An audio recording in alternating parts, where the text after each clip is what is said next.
तरीके से धर्म परिवर्तन का एक सिलसिला शुरू हो चुका है, लगातार धर्म परिवर्तन के तमाम मामले सामने आ रहे हैं, तो क्या जो लोग धर्म परिवर्तन कर रहे हैं उनका सनातन धर्म से विश्वास उठ गया है, या फिर इसकी कोई और वजह है जिसके कारण इतने बड़े स्तर पे धर्म परिवर्तन के मामले सामने आ रहे हैं?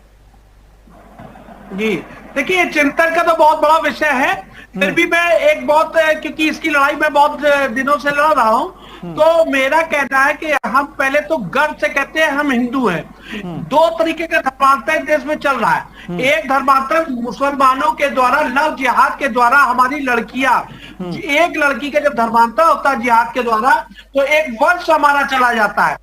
इस प्रकार से एक एक मुस्लिम युवक 4-4 5-5 शादियां जब करता है तो धीरे धीरे करके हिंदुओं का एक वंश खत्म करते जा रहे हैं। दूसरी तरफ ईसाई मिस्रियों का जो धर्मांतर है वो घर के बुजुर्गों के द्वारा धर्मांतर कराते हैं। ये जो धर्मांतर कराते हैं, जब एक बुजुर्ग का धर्मांतर होता है तो उसके लड़का लड़की, उसकी पत्नी, उसके बच्चे पोते नाती, ये पूरा का पूरा एक वंश चला जाता है।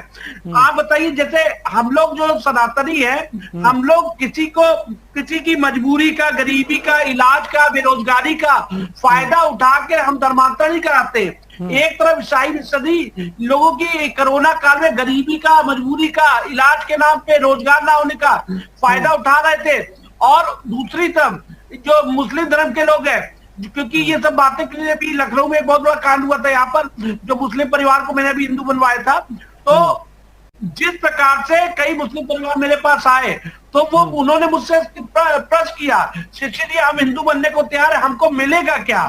तो हमने उनको जवाब दिया, सनातन है, सनातन में कुछ दिया लिया नहीं जाता है, विचारधारा और हमारी जो संस्कृति है उसको आप स्वीकारिए, क्योंकि आपके पूर्वज प्रभु श्री राम थे और भगवान कृष्ण थे हमारे, तो उस नाते आप वापस आइए। आपके साथ जुल्म किया गया, आपके पास तलवार की नोक पर धर्मांतर कराया गया, तो इन सब बातों को हमने रखा। लेकिन केंद्र की सरकार, जो ये विपक्षी सरकार है, उनका तो ये हो रहा है।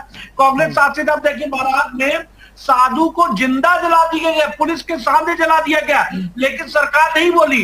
आज राजस्थान के हालात क्या है? पिछले 2 महीने के अंदर 3 बड़ी घटना हुई। अभी कल ही की एक देखिए घटना हुई है, दलित युवक को पानी के भरने के नाम पर 3 मुस्लिम युवकों ने जब जिस प्रकार से उसको पीट के मार दिया और कड़ी कार्रवाइयां नहीं होती है, तो ये जो दशाएं लगातार हिंदू जनमानस को दबाने का कार्य।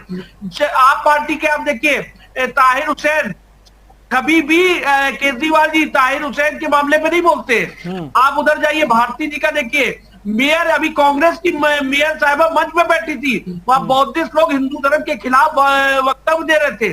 तो लगातार हिंदुओं के मनोबल को गिराया जा रहा है, और इसके पीछे अगर कहीं विपक्षी सरकारें दोषी हैं तो निश्चित तौर पे मैं जो केंद्र की सरकार है उसको भी दोषी ठहराता हूं, क्योंकि कि जो सरकारें, चाहे वो केंद्र की हो चाहे राज्य की हो, इनको ऐसे मामलों को बहुत गंभीरता से देखना चाहिए।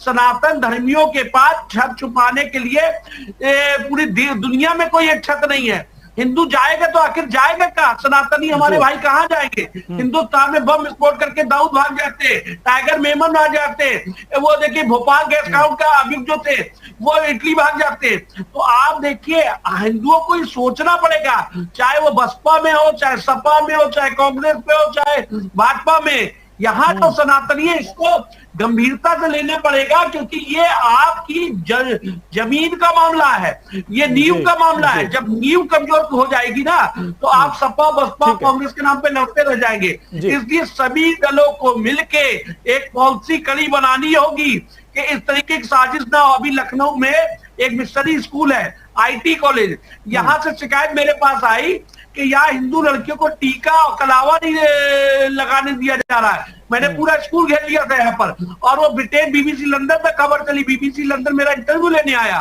तो अगर इसको गंभीरता से हम नहीं लड़ेंगे और तू मैं करके इसको उलझा के रख देंगे तो आने वाला दौर निश्चित तौर पे सनातन धर्म के लिए बहुत बड़ा कठारा घात हो जाएगा, और हमारी जनसंख्या, ये देश गजवाए हिंद एक तरफ लगे, एक तरफ मिस्री वाले इस देश को जो